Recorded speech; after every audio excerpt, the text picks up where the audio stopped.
আপনার বাসাবাড়িতে অথবা আপনার অফিসে অথবা আপনার ফ্যাক্টরিতে কত সাইজের সার্কিট ব্রেকার ব্যবহার করা আছে সেটা কি কখনো ভেবে দেখেছেন? এবং এই সার্কিট ব্রেকারের মানটা কেন ব্যবহার করা হয়?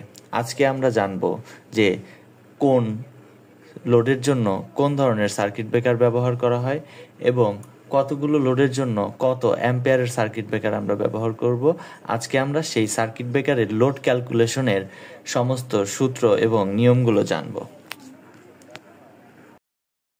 চলুন বন্ধুরা, জেনে নেওয়া যাক সার্কিট ব্রেকার কি। সার্কিট ব্রেকার হচ্ছে একটি রক্ষণ যন্ত্র যা আপনার টোটাল সিস্টেমকে শর্ট সার্কিট এবং ওভারলোডের হাত থেকে রক্ষা করবে।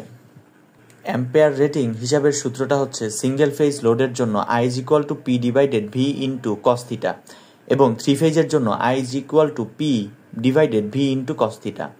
এখন এখানে I সমান সমান কারেন্ট, P সমান সমান পাওয়ার এবং V সমান সমান ভোল্টেজ, cos theta সমান সমান পাওয়ার ফ্যাক্টরকে ধরা হয়েছে। সাধারণ পাওয়ার ফ্যাক্টর বাসাবাড়ির জন্য 0.8 ধরা হয়। ধরি আপনার বাসায় 80 ওয়াটের 3টি ফ্যান আছে, 25 ওয়াটের 2টা বাতি আছে। এখন টোটাল লোড হিসাব করলে 80 ইন্টু 3 এবং 25 ইন্টু 2, এখন টোটাল লোড গিয়ে দাঁড়াবে, তাহলে টোটাল ওয়াট গিয়ে দাঁড়ালো 240 যোগ 50 সমান সমান 290 ওয়াট।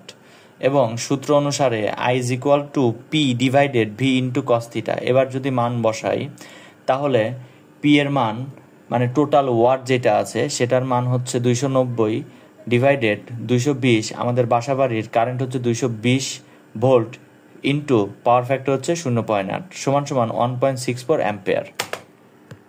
কিছু গুরুত্বপূর্ণ টিপস: সবসময় বেশি অ্যাম্পিয়ারের সার্কিট ব্রেকার ব্যবহার করা ভালো। লোডের ধরন অনুযায়ী সঠিক সার্কিট ব্রেকার নির্বাচন করুন। থ্রি ফেজ বা মোটর লোড হলে পাওয়ার ফ্যাক্টর বিবেচনা করুন। ভালো মানের ব্র্যান্ডের সার্কিট ব্রেকার ব্যবহার করে নিরাপত্তা নিশ্চিত করুন। এবং ভিডিওটা দেখার জন্য আপনাদের অসংখ্য ধন্যবাদ।